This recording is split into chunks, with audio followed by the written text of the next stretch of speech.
The Hindu editorials, 24 June 2021. Friends in need, जरूरत के जो दोस्त होते हैं, यानी जब जरूरत पड़ती है तो दोस्त बन जाते हैं, वो होते हैं friends in need. An amalgam of disparate elements will not be a viable national alternative to the BJP. Disparate यानी जो एक दूसरे से फर्क हैं, ऐसे जो अवयव हैं उनको अगर आपस में मिल जाते हैं, अमेलगमेंट हो जाते हैं, तो वो कोई भारत के लिए एक कोई व्यावहारिक विकल्प नहीं होगा बीजेपी के मुकाबले में. Talk of any political realignment is unseasonal, considering the fact that the next general elections is due only in 2024 and the BJP is entrenched in the government. किसी भी राजनीतिक रीअलाइनमेंट यानी कि जब दोबारा से लोग अलग अलग रिश्ते में आ जाते हैं, उनका जो झुकाव है वो बदल जाता है. तो राजनीतिक रूप से जब ये झुकाव बदल जाते हैं, इसकी बात करना जो है वो मौसमी नहीं है. अगर हम इस बात को मद्देनजर रखें कि अगला जनरल इलेक्शन जो है वो अभी 2024 में ड्यू होगा और बीजेपी जो है सरकार में पूरी तरह से मजबूती से बैठी हुई है और विराजमान है, उसे कोई उखाड़ फेंकने का कोई आसार नहीं नजर आ रहे हैं. A gathering of political leaders, activists and scholars convened by Trinamool Congress leader Yashwant Sinha on Tuesday, however, was preceded by a lot of speculation about the emergence of a third front opposed to the BJP and sidelining the Congress. राजनीतिक leaders की जो एक gathering हुई, यहाँ इकट्ठे हुए, और activist जो सक्रिय कार्यकर्ता हैं और जो भी स्कॉलर्स हैं, स्कॉलर यानी जो कि अध्ययन करता है, उनका जो गैदरिंग कन्वीन की गई थी यानी कि आयोजित की गई थी तृणमूल कांग्रेस के लीडर यशवंत सिन्हा के द्वारा मंगलवार को. लेकिन बहरहाल उसके पहले प्रीसीडेड बाय यानी उसके पहले बहुत सा विचार विमर्श हुआ, बहुत सी दिमागी सोच विचार हुआ कि स्पेकुलेशन ही दिमागी सोच विचार कि भाई थर्ड फ्रंट क्या उठ सकता है जो कि बीजेपी के खिलाफ होगा और कांग्रेस को साइडलाइन कर रहा होगा. यानी कांग्रेस और बीजेपी के अलावा ये तीसरा मंच होगा. The Rashtra Manch is not intended to be a third front according to its organizers, but that does not mean the end of an exploratory politics ahead of 2024. जो ये राष्ट्र मंच बनाया जा रहा है वो कोई उसका ये इंटेंशन नहीं है, उसके पीछे मंशा नहीं है कि हम एक तीसरा फ्रंट बना दें जो उनके उनके जो संगठनकर्ता हैं उनके अनुसार कि वो एक तीसरा फ्रंट नहीं बनाना चाहते हैं. लेकिन उसका मतलब ये नहीं है कि ऐसी राजनीति ना किया जाए जो कि ढूंढने की कोशिश करे विकल्पों को ऑब्वियसली 2024 से पहले. In fact, most parties have reasons to think and act towards a new alternative to the BJP. और असल में ज्यादातर पार्टियां जो हैं उनके पास कारण है सोचने के लिए और काम करने के लिए एक नए विकल्प की ओर बीजेपी के मुकाबले में. For one, serial governance failures and missteps have made the current moment the most vulnerable for the BJP since 2014. एक कारण ये है कि लगातार जो गवर्नेंस में गलतियां की जा रही हैं और गलत स्टेप्स लिए जा रहे हैं, फेलियर हो रहे हैं, उसने आज के क्षण को और अभी के आजकल के क्षण को सबसे ज्यादा कमजोर क्षण बना दिया है बीजेपी के लिए 2014 से. The Congress does challenge the BJP at an ideational level, but the electoral victories over it in recent months were by regional parties such as the TMC. Congress जरूर चुनौती देता है बीजेपी को आइडियाज के लेवल पे, विचारों के लेवल पे, विचारों के स्तर पे, परंतु जो इलेक्शन में जो जीत हासिल की गई है बीजेपी के ऊपर हाल के महीनों में, वो क्षेत्रीय पार्टियों द्वारा की गई है, जैसे कि टीएमसी द्वारा और डीएमके द्वारा और लेफ्ट पार्टीज के द्वारा। While Rahul Gandhi was a principled, has a principled position against the BJP, his vacillating role within the party and reluctance to play the power politics make the Congress an uninspiring leader for other anti-BJP parties. जबकि राहुल गांधी का एक सिद्धांत पे आधारित position है BJP के खिलाफ, लेकिन उनका जो रोल है पार्टी के बीच में, पार्टी के अंदर, वो बदलता जा रहा है, वो एक स्थिर नहीं रहता। और उनका जो पावर पॉलिटिक्स को खेलने का, पावर पॉलिटिक्स के प्ले में जाने का जो उनकी जो रिलेक्टेंस है, नहीं, वो नहीं करना चाहते हैं ऐसा, वो कांग्रेस को एक ज़्यादा इंस्पायर ना करने वाला लीडर बना देता है दूसरे एंटी बीजेपी पार्टीज के लिए। यानी कि कांग्रेस से वो प्रेरणा ज़्यादा नहीं ले पा रहे।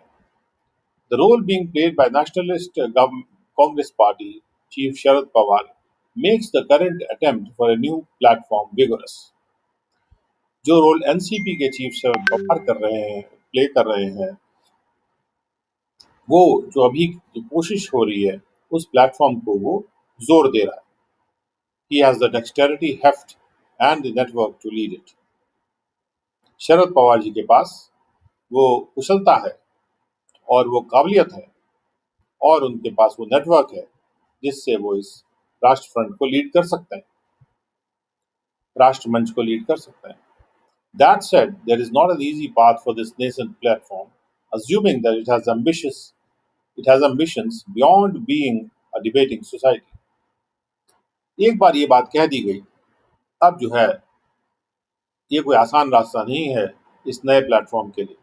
अगर हम ये मान के चलें कि इस प्लेटफॉर्म के पास ये एम्बिशंस हैं, उनकी महत्वाकांक्षा है, क्योंकि वो केवल एक डिबेटिंग सोसाइटी नहीं बनना चाहते हैं, यानी वो एक राजनीतिक रूप से भी मजबूत होना चाहते हैं।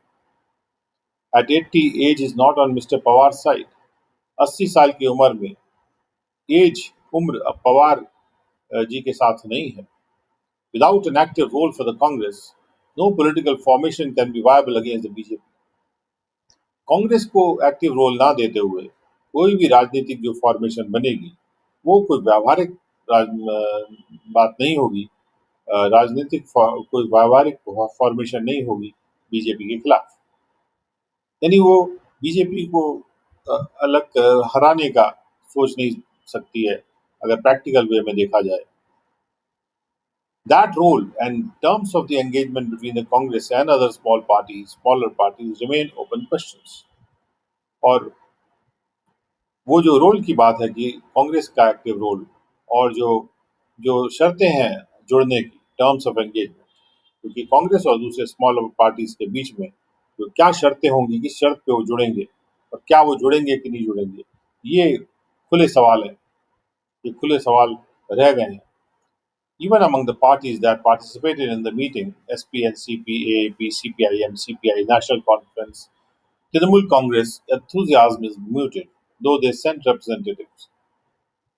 पार्टियों के मध्य में भी जो जिन्होंने भाग लिया था इस मीटिंग में, उनके बीच में भी जो जो जो जोश है, जो खुशी का जोश है, वो थोड़ा दबा हुआ है। हालांकि उन्होंने अपने प्रतिनिधियों को इसमें भेजा था। Mister Pawar himself is conscious of the pitfalls. Mister Pawar खुद भी इन कमजोरियों के बारे में जानते हैं। Several of these parties are adversaries of one another in states. इनमें से बहुत सी पार्टीज जो है एक दूसरे की दुश्मन है, राज्यों में एक दूसरे के खिलाफ है। All non-BJP parties are not opening up to the idea, at least for now. और सारी की सारी जो नॉन बीजेपी पार्टीज हैं वो इस आइडिया पे खुल नहीं रही हैं। अगर अभी की बात की जाए तो कम से कम अभी तो वो खुल नहीं रही हैं। The TRS, YSRCP and BJD in power in Telangana, Andhra Pradesh and Odisha respectively have a guarded approach towards national politics. TRS जो कि तेलंगाना में है, YSRCP कि आंध्र प्रदेश में है और बीजेडी जो कि उड़ीसा में गवर्नमेंट बनाए हुए है, और ये जो है इनकी एक गार्डेड अप्रोच है, यानी ये थोड़ा सा कॉशन के साथ चल रहे हैं, थोड़ा सा सतर्कता पूर्वक चल रहे हैं। नेशनल पॉलिटिक्स की तरफ इनकी जो अप्रोच है वो थोड़ी गार्डेड है। अभी सबको बता नहीं रहे कि वो क्या अप्रोच रखेंगे, उसको प्रोटेक्ट करके रख रहे हैं। ये सारे फैक्टर्स जो हैं, all these factors make the emergence of a robust opposition to the BJP honors. ये सारे फैक्टर्स इस बात को बहुत ही बर्डनसम बना देते हैं, बहुत बोझ वाली चीज बना देते हैं, बहुत भारी चीज बना देते हैं कि कोई मजबूत ऑपोजिशन उठ के खड़ा हुआ बीजेपी के खिलाफ। Politics is often shaped by circumstances. राजनीति अक्सर परिस्थितियों के बारे में परिस्थितियों के द्वारा अपना शेप लेती है या अपना आकार लेती है। The BJP's unchallenged power in the last 7 years has built tensions that need to be resolved through democratic processes. BJP का जो पावर है, जो कि जिसको चुनौती नहीं दी जा सकी है पिछले 7 सालों में, उसने टेंशन बिल्ड कर दिए हैं, जिन टेंशनों को रिजॉल्व करना जरूरी है डेमोक्रेटिक प्रक्रियाओं के साथ, प्रजातांत्रिक प्रक्रियाओं से। The recent assembly election outcomes were a reminder that parties staunchly opposed to the BJP remain popular in states. हाल में जो असेंबली इलेक्शन के रिजल्ट आए हैं वो इस बात का सूचक हैं, इस बात को हमको दोबारा याद दिला रहे हैं कि जो पार्टीज हैं, जो भी पार्टीज बीजेपी के सख्त खिलाफ हैं, वो राज्यों में पॉपुलर बनी हुई हैं। Harnessing a national politics from such disparate trends is a challenge before the opponents of the BJP. एक ऐसी राष्ट्रीय पॉलिटिक्स को उठाना, हार्नेस करना, मतलब उसको जैसे उसको हम लोग पकड़ते हैं, हार्नेस करना जैसे घोड़े को स्तबल में बांधा जाता है। एक हार्नेसिंग अ नेशनल पॉलिटिक्स, इससे एक नेशनल पॉलिटिक्स को हार्नेस करना, एक पॉलिटिक्स को पकड़ के लेके आना इन अलग अलग ट्रेंड्स, यानी जो अलग अलग संभावनाएं हैं, जो परिस्थितियां हैं, जो प्रवृत्तियां हैं, उनसे एक नेशनल पॉलिटिक्स को लेके आना, बांध के लाना एक चुनौती है। ये चुनौती है किन लोगों के लिए? जो बीजेपी के खिलाफ है।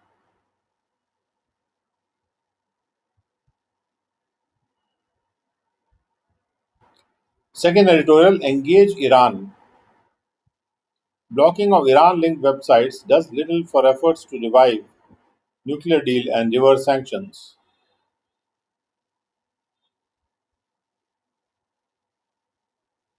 ईरान के साथ जुड़िए।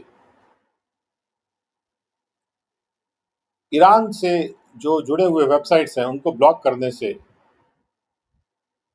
हमारे जो एफर्ट्स हैं कि न्यूक्लियर डील जो है वो फिर से पुनर्जीवित हो जाएगी और सैंक्शंस रिवर्स हो जाएंगे, इन कोशिशों के लिए ईरान लिंक वेबसाइट्स को ब्लॉक किया जाना कम कारगर हो रहा है। यानी कि अगर हम ईरान के लिंक वेबसाइट्स को ब्लॉक करते हैं तो जो जहां पर हम न्यूक्लियर डील करना चाहते हैं वो उसके एफर्ट्स रिवाइव होने में या सैंक्शंस को रिवर्स होने में मुश्किल होगा। The US's decision to block dozens of Iran-linked websites at a time when both countries are trying to revive the nuclear deal is unnecessary provocation. जो अमेरिका ने यूएस ने जो डिसीजन लिया है कि वो बहुत सारे दर्जनों ईरान से लिंक्ड वेबसाइट्स को ब्लॉक कर देगा, एक ऐसे समय में जब दो देश जो हैं ये कोशिश कर रहे हैं कि वो न्यूक्लियर डील को फिर से रिवाइव कर दें, ऐसे समय में ये बेकार का भड़काने वाली बात है। The US has accused the sites, including Iran's state-owned Press TV, of spreading disinformation.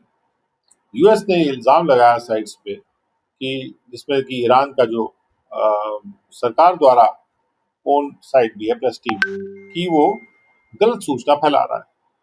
In the past, the US had cracked down on Chinese and Iranian media over similar allegations. इसके पहले यूएस ने China के और Iran के media पे crack down किया था, यानी उनको भी रोका था इसी तरह के इल्जामों पे।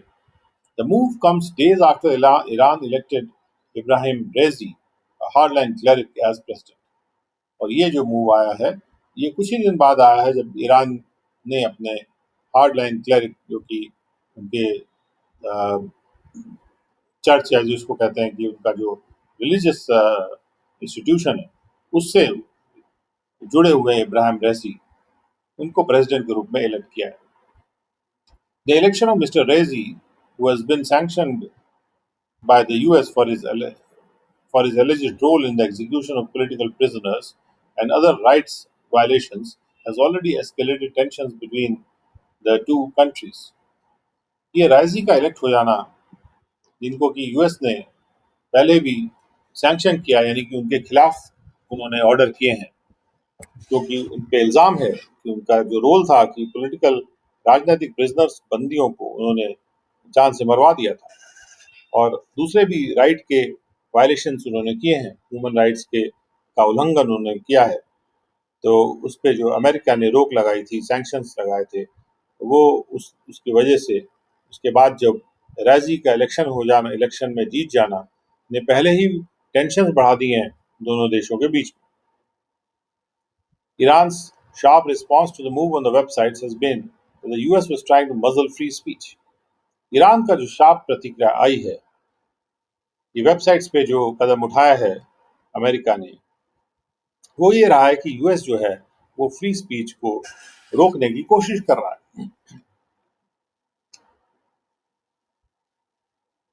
जो मजल होता है वो गन का आगे का पोर्शन होता है जो पतला होता है. तो जब जब जब मजल में से जब गोली निकलेगी तो वो तेज स्पीड से निकलती है, तो यानी वहां पर एक रुकावट पैदा की जाती है जिससे स्पीड तेज हो जाए.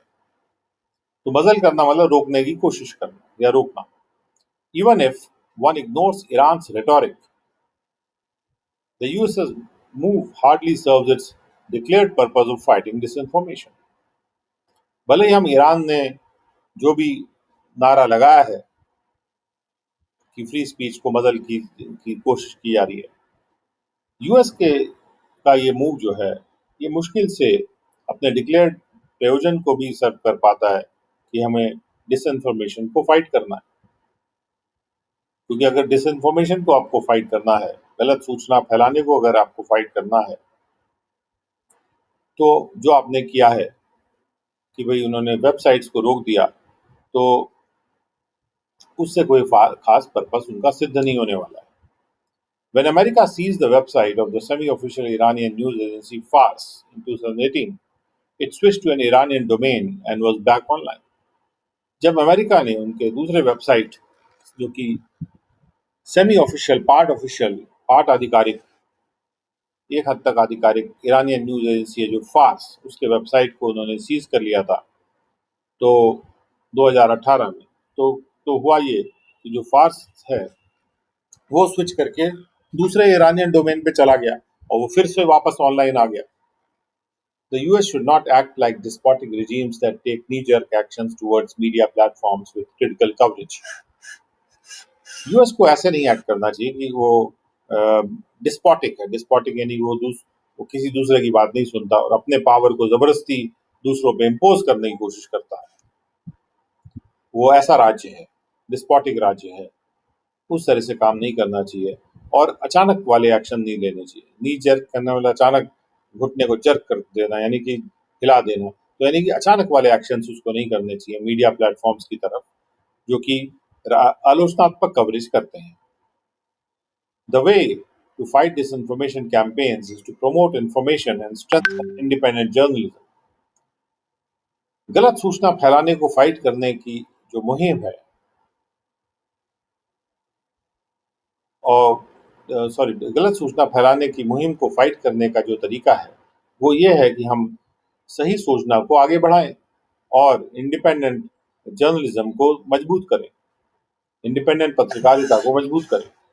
Besides aiding the Iranian narrative that America remains hostile, the US decision could also create hitches in the diplomatic process underway. इसके अलावा कि ईरानियन नैरेटिव जो है, नहीं, ईरान जो बात कहता है अमेरिका के बारे में कि अमेरिका जबरदस्ती फ्री स्पीच को रोकने की कोशिश कर रहा है या ऐसे एक्शंस लेता है जो कि सही नहीं है, ईरान की स्टोरी को सपोर्ट करने के अलावा कि जैसा ईरान कह रहा है कि अमेरिका हमारा दुश्मन है, हॉस्टाइल बना हुआ है। इसके अलावा इसको तो ईरानी नैरेटिव को तो सपोर्ट करेगी ही ये डिसीजन जो लिया यूएस ने। उसके अलावा जो ये यूएस का जो डिसीजन है उससे इस मामले में भी रुकावट पैदा हो सकती है कि जो डिप्लोमेटिक जो दूतावास के द्वारा जो प्रक्रिया चल रही है कि भी रिश्तों को ठीक किया जाए, वो भी जो है उस पर भी अड़चने पैदा हो जाएंगी।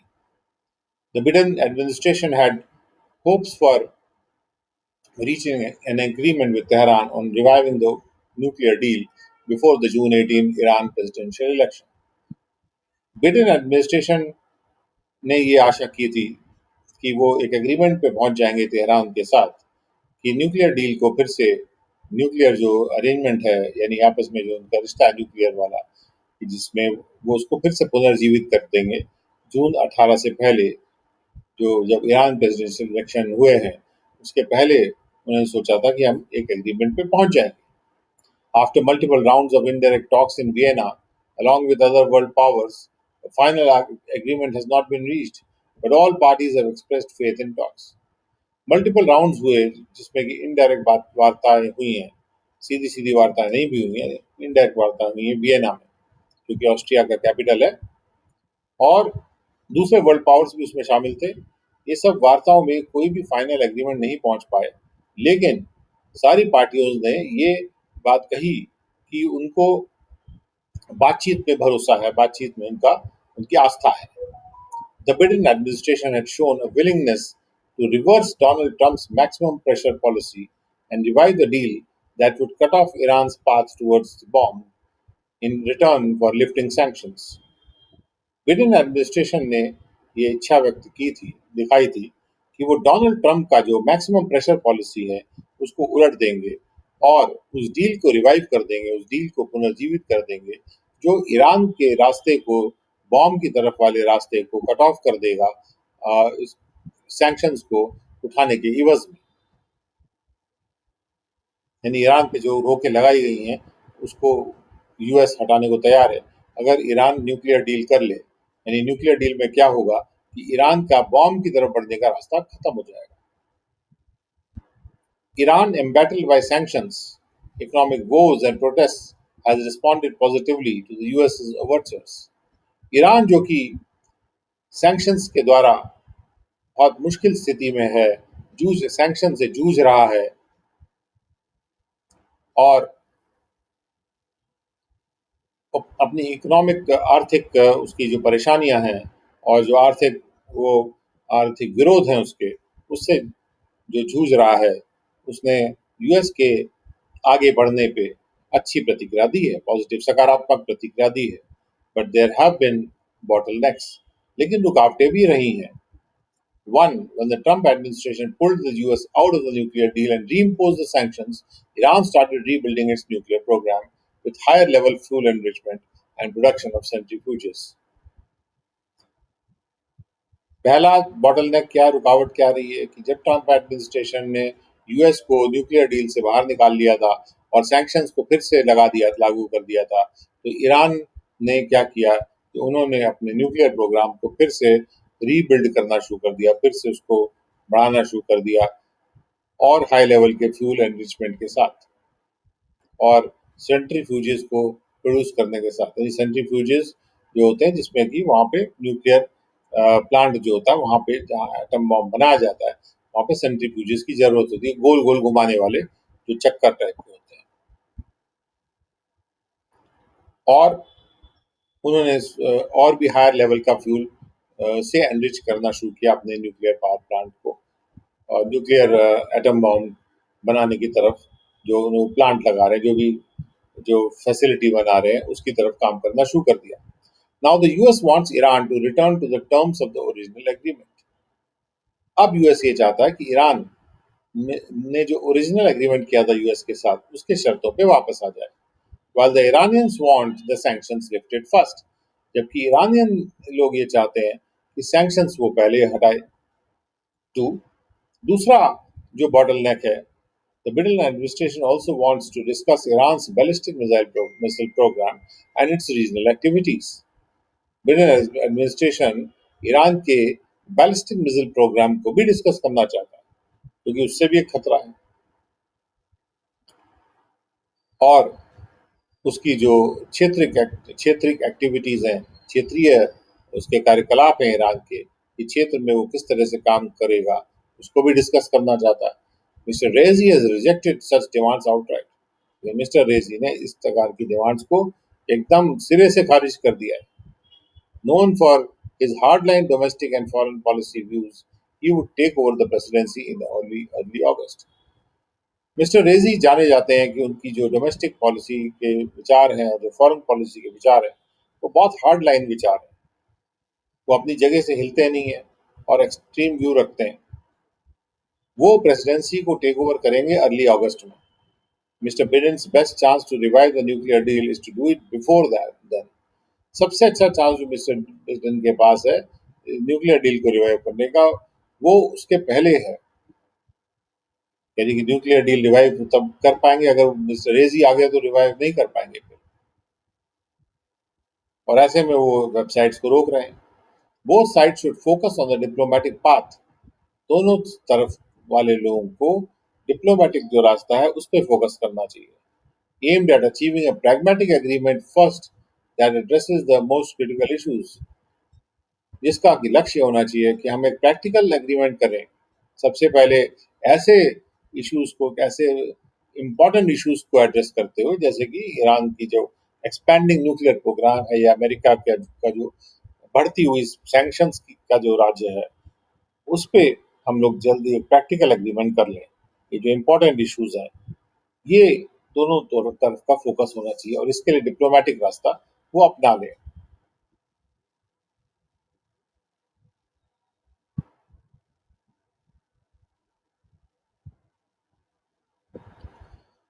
Blended learning won't work. मिला जुला सीखना काम नहीं करेगा। Educators wish to embrace the UGC's new proposal, but the ground reality is different. Educators ये चाहते हैं कि यूजीसी ने जो नया प्रस्ताव दिया है उसको गले लगा लें, लेकिन ग्राउंड रियलिटी जो है वो फर्क है। जमीनी रियलिटी, जमीनी सच्चाई फर्क है। A recent circular by the UGC proposes that all higher educational institutions teach 40% of any course online and the rest 60% offline. एक हाल में जो सर्कुलर आया यूजीसी का, वो ये प्रस्तावित करता है कि सारे के सारे हायर एजुकेशनल इंस्टीट्यूशंस 40% पढ़ाई ऑनलाइन करें और बाकी की पढ़ाई वो 60% पढ़ाई ऑफलाइन करें। The concept note circulated by the UGC argues that this blended mode of teaching and learning paves the way for increased student engagement in learning, enhanced student-teacher interactions, improved student learning outcomes, and more flexible teaching and learning environments, among other things. जो अवधारणा का note circulate किया गया है UGC के द्वारा, वो ये बहस करता है कि ये जो मिली जुला तरीका है टीचिंग का और लर्निंग का, ये रास्ता बना रहा है किस चीज़ों के लिए? इस स्टूडेंट का एंगेजमेंट और बढ़ जाएगा लर्निंग के साथ। दूसरा, स्टूडेंट टीचर का जो आपस में इंटरेक्शन है वो बढ़ेगा। तीसरा, जो स्टूडेंट के लर्निंग के रिजल्ट हैं वो इम्प्रूव कर जाएंगे। चौथा, टीचिंग और लर्निंग का जो एनवायरनमेंट है वो और लचीला हो जाएगा, और दूसरी चीज़ें भी हो सकती हैं। The note also enlists a few other key benefits such as increased opportunity for institutional collaborations at a distance and enhanced self-learning accruing from blended learning. ये नोट जो है कुछ और मुख्य बेनिफिट्स को एनलिस्ट कर रहा है, जैसे कि इंस्टीट्यूशनल कोलैबोरेशन, दो इंस्टीट्यूट्स आपस में कोलैबोरेट करें, उसके मौके इंक्रीज करने चाहिए। अगर वो डिस्टेंस, दूर से भी कोलैबोरेट कर सकते हैं वो, क्योंकि ऑनलाइन होगा तो दूर से कोलैबोरेशन भी हो सकता है। एक इंस्टीट्यूट में जो क्लासेस है वो दूसरे इंस्टीट्यूट के लेक्चरार भी ले सकते हैं। And enhance self learning accruing from blended learning. और उन्होंने इस बात पे भी ध्यान आकर्षित किया कि जब ब्लेंडेड लर्निंग होती है, मिली जुली लर्निंग होती है, तो उससे सेल्फ लर्निंग भी अक्रू करती है, वो भी बढ़ के अक्रू करती है, वो भी बढ़ के आके चिपकती है, यानी कि बढ़ जाती है। Another claim is that BL benefits the teachers as well. एक और दावा यह है कि BL blended learning जो है टीचर्स का भी के लिए भी कल्याणकारी है, उनका भी फायदा कराती है. It shifts the role of the teacher from being a knowledge provider to a coach and mentor. ये टीचर के रोल को शिफ्ट करके नॉलेज प्रोवाइडर से कोच और मेंटर की तरफ ले जाती है. The note says that this will enable teachers to have greater influence and effect on students' learning. Note ये कहता है कि ये ब्लेंडेड लर्निंग ये एनेबल कर देगी, ये सक्षम बना देगी टीचर्स का जो है, जो प्रभाव है स्टूडेंट्स के ऊपर, उनका जो असर है स्टूडेंट्स के ऊपर, स्टूडेंट्स की लर्निंग के ऊपर, वो और ज़्यादा हो जाएगा. Further, as against traditional classroom instruction, which is teacher directed, top down, and one size fits all, BL is student driven, bottoms up, and customized. और इसके बाद जैसे ट्रेडिशनल परंपरागत क्लासरूम में जो इंस्ट्रक्शन दिए जाते हैं, जो निर्देश दिए जाते हैं, उनके मुकाबले में, उनके विपरीत जो टीचर के द्वारा, जो कि टीचर डायरेक्टेड होते हैं, टीचर निर्देशित होते हैं, ऊपर से नीचे की तरफ पढ़ाई उसमें जाती है और एक ही स्टाइल में सबको पढ़ाया जाता है, एक ही लेवल पे सबको पढ़ाया जाता है, वन साइज सबको फिट हो जाता है. इसके मुकाबले में जो BL है वो स्टूडेंट के द्वारा ड्राइव होता है, नीचे से ऊपर की तरफ जाता है और स्टूडेंट के हिसाब से वो कस्टमाइज हो जाता है. तो note adds that the BL introduces flexibility in assessment and evaluation patterns as well. और नोट ये भी ऐड करता है कि ब्लेंडेड लर्निंग से लचीलापन आता है असेसमेंट में, आकलन में और मूल्यांकन में भी, मूल्यांकन के पैटर्न्स में भी. Educators wish to embrace the forward-looking proposal, but the ground reality is different. Educators भी चाहते हैं कि वो इसको एम्ब्रेस करे, जो आगे देखने वाला ये प्रस्ताव है इसको एम्ब्रेस किया जाए, इसको गले लगाया जाए, लेकिन जमीनी सच्चाई फर्क है. Now what are the challenges? What चुनौतियां क्या हैं? The latest All India Survey on Higher Education report shows that 60.56% of the 42,343 colleges in India are located in rural areas and 78.6% are privately managed. ये जो latest report आई है सर्वे की higher education पे, वो ये दिखाती है कि करीब 61% या 60.5% जो कॉलेज हैं, कुल मिला के जो हमारे यहाँ भारत में 42,343 कॉलेजेस हैं, उसके जो करीब 60.5% कॉलेजेस हैं वो रूरल एरियाज में वो लोकेटेड है. और इनमें से 78.6% जो रूरल एरियाज, जितने भी रूरल एरियाज में लोकेटेड है उसमें से 78.6% प्राइवेटली मैनेज होते हैं, यानी कोई भी इंडिविजुअल इसको मैनेज करता है, सरकार नहीं करती है. Can these colleges successfully implement BL? क्या ये जो कॉलेजेस हैं जो प्राइवेटली ओन्ड है और रूरल एरिया में है, क्या ये BL को सक्सेसफुली सफलतापूर्वक इम्प्लीमेंट कर सकते हैं? And what would be the cost of such education? और ऐसी एजुकेशन की कॉस्ट क्या होगी, कितना खर्चा इसमें आएगा? Only big corporates are better placed to invest in technology and provide such learning. केवल बड़े जो कॉर्पोरेट्स हैं, कंपनियां हैं, वही बेहतर प्लेस्ड है कि वो टेक्नोलॉजी में निवेश कर सकती हैं और इस प्रकार की लर्निंग प्रोवाइड कर सकती हैं. Second, according to data reportal statistics, internet penetration in India is only 45% as of June 2021. जो डेटा रिपोर्टल के जो आंकड़े आए हैं उसके अनुसार दूसरी बात यह है कि इंटरनेट पर का जो प्रवेश है इंडिया में, यानी कहाँ तक इंडिया इंटरनेट पहुंच गया भारत में, वो केवल 45% ही है जून जनवरी 2021 तक. कहने का मतलब ये कि 45% लोग ही इंटरनेट तक पहुंच पा रहे हैं. This policy will only exacerbate the existing geographical and digital divide, resulting in the exclusion of a large number of rural students. अगर ऐसी BL की पॉलिसी आएगी तो ये केवल और बुरा कर देगी एग्जिस्टिंग जो अभी मौजूदा जोग्राफिकल डिवाइड है या और डिजिटल डिवाइड है, जो कि विभाजन है, जो जिससे कि एक बहुत सारे जो रूरल स्टूडेंट्स हैं वो बाहर हो जाएंगे, उनका एक्सक्लूजन हो जाएगा इस तरह की पढ़ाई से. वो भाग नहीं ले पाएंगे इस तरह की पढ़ाई में। Third, BL leaves little room for all-round formation of the student at, that includes the development of their intelligence and emotional quotient, social quotient, physical and spiritual quotient. और जो बेनेडिक्ट लर्निंग है इसमें ऑल राउंड जो formation होता है बच्चे का उसके लिए कम रास्ता मिलता है, जिसमें कि इंटेलिजेंस को quotient, emotional quotient, social quotient, physical quotient और स्पिरिचुअल स्पिरिचुअल जो कोशंट है ये वो सूचनांक हैं या ये परसेंटेजेस हैं। जो इंटेलिजेंस, इमोशन, सोशल, सोसाइटी में क्या इंटरेक्शन बच्चा करता है, कितना अच्छा इंटरेक्ट करता है बच्चा, उसका फिजिकल लेवल पे हेल्थ कैसी है, स्पिरिचुअल लेवल उसका कैसा है, इन क्वेश्चंस को वो शामिल करने की बात आती है जो ऑलराउंड फॉर्मेशन से बनते हैं। और बीएल इसके लिए कोई जगह नहीं छोड़ रहा इन सब डेवलपमेंट्स के लिए।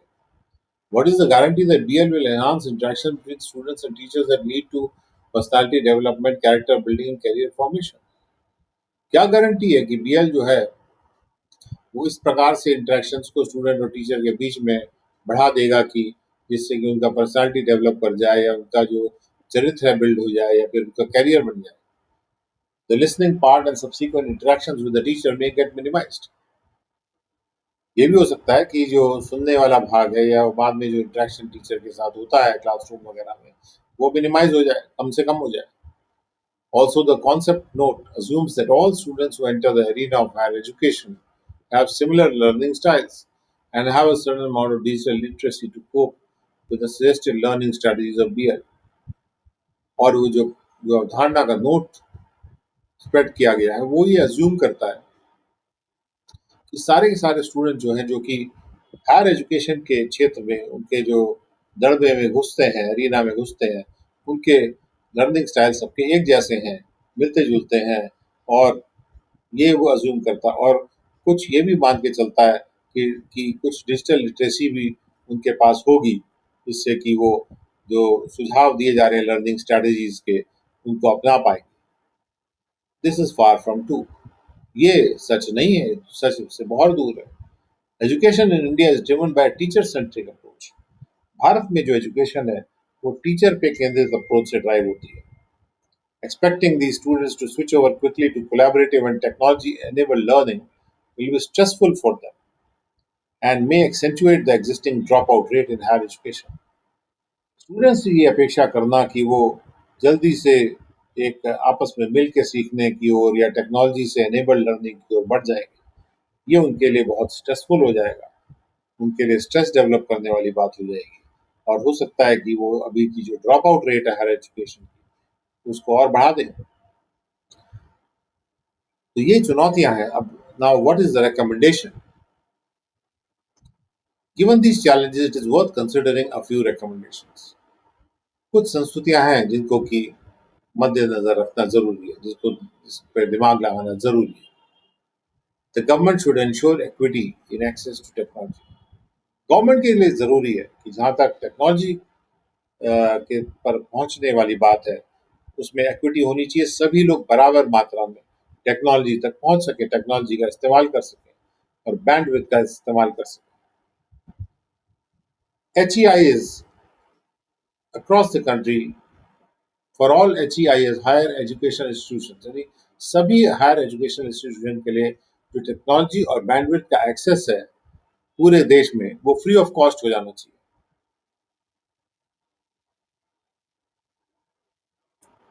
यानी कि इंटरनेट को फ्री प्रोवाइड कर दीजिए सारे हायर एजुकेशन इंस्टीट्यूशंस को। Massive digital training programmes must be arrange for teachers. बड़े बड़े डिजिटल ट्रेनिंग के प्रोग्राम्स को अरेंज करना जरूरी है टीचर्स के लिए। Even the teacher student ratio needs to be readjusted to implement BL effectively. Teacher student वाले रेशो को ये लिए भी जरूरी है कि उसको फिर से एडजस्ट कर दिया जाए, जिससे कि बीएल को इफेक्टिवली और असरदार तरीके से ऑपरेशनलाइज किया जा सके, उसको कार्यान्वित किया जा सके, उसको इम्प्लीमेंट किया जा सके। दिस में require the appointment of a greater number of teachers. और इससे क्या होगा कि ज़्यादा टीचर्स का अपॉइंटमेंट करना जरूरी हो जाएगा। हो सकता है। The design of the curriculum should be decentralised. Curriculum के डिजाइन को विकेंद्रीकृत कर दिया जाए, यानी डिसेंट्रलाइज कर दिया जाए, and based on bottom up approach, और उसको नीचे से ऊपर की अप्रोच पे आधारित किया जाए। करिकुलम जो है स्टूडेंट ड्रिवन होना चाहिए, जो स्टूडेंट का रिक्वायरमेंट है वो मीट होना चाहिए। More power in such education related policy making should be vested state governments. State governments को ज्यादा पावर स्टेट गवर्नमेंट्स में वेस्ट किया जाना चाहिए, उनमें दे दिया जाना चाहिए उनको, जिससे वो एजुकेशन से रिलेटेड पॉलिसी बना सके। Switching over from a teacher-centric mode of learning at schools to a BL mode at the tertiary level will be difficult for learners. Learners के लिए, सीखने वालों के लिए मुश्किल होगा कि जहां हमारी अभी तक टीचर सेंट्रिक अप्रोच है उससे स्विच करके हम बीएल मोड में जाएं, जो कि एक सर्विस सेक्टर की अप्रोच है। ये लर्नर्स के लिए मुश्किल होगा। Hence, the government must think of overhauling the curriculum. इसलिए गवर्नमेंट को यह सोचना चाहिए कि करिकुलम का ओवरऑल किया जाए, उसको बदला जाए at the school level as well. तो स्कूल लेवल पे भी किया जाना चाहिए, ना केवल हायर एजुकेशन लेवल पे करें। Finally, periodical discussions, feedback mechanisms, and support services at all levels would revitalize the implementation of the learning program of the National Education Policy 2020। और आखिर में समय समय पे चर्चाएं होनी चाहिए, फीडबैक प्राप्त करने के भी मैकेनिज्म्स होने चाहिए, और हर लेवल पे सपोर्ट की सुविधाएं होनी चाहिए, जो कि दोबारा से वाइटल बना देंगी, जीवित बना देंगी इस लर्निंग प्रोग्राम के इम्प्लीमेंटेशन को, जो कि नेशनल एजुकेशन पॉलिसी 2020 का लर्निंग प्रोग्राम जो बीएल को पुनर्जीवित कर देगी and lead to the actualisation of the three cardinal principles. और उसके आगे जाके ये जो तीन मुख्य प्रिंसिपल्स हैं, जो उनको एक्चुअल बनाया जा सकेगा, सच बनाया जा सकेगा। एजुकेशन पॉलिसी के जो तीन कार्डिनल प्रिंसिपल्स हैं, जिसको कहते हैं एक्सेस, एक्विटी एंड क्वालिटी। तो अभी एजुकेशन पॉलिसी आई है, उसमें उन्होंने तीन कार्डिनल प्रिंसिपल्स रखे हैं: access, equity and quality. Access का मतलब है सब लोगों को एजुकेशन तक पहुंचने की सुविधा होनी चाहिए। एक्विटी यानी सब लोगों को बराबर लेवल की सुविधा होनी चाहिए लर्निंग के मामले में। और क्वालिटी मतलब हर व्यक्ति को क्वालिटी एजुकेशन भी मिलनी चाहिए। तो access, equity and quality, these are the three cardinal principles, यानी जो सबसे महत्वपूर्ण सिद्धांत है ये हमारी शिक्षा नीति के। एंड जो ऑथर है वो प्रिंसिपल है लॉयला कॉलेज है उसके, और साथ में मिस्टर के एस एंटोनी स्वामी, जो कि एसोसिएट प्रोफेसर है उसी कॉलेज में। उन्होंने ये आर्टिकल मिलके लिखा है।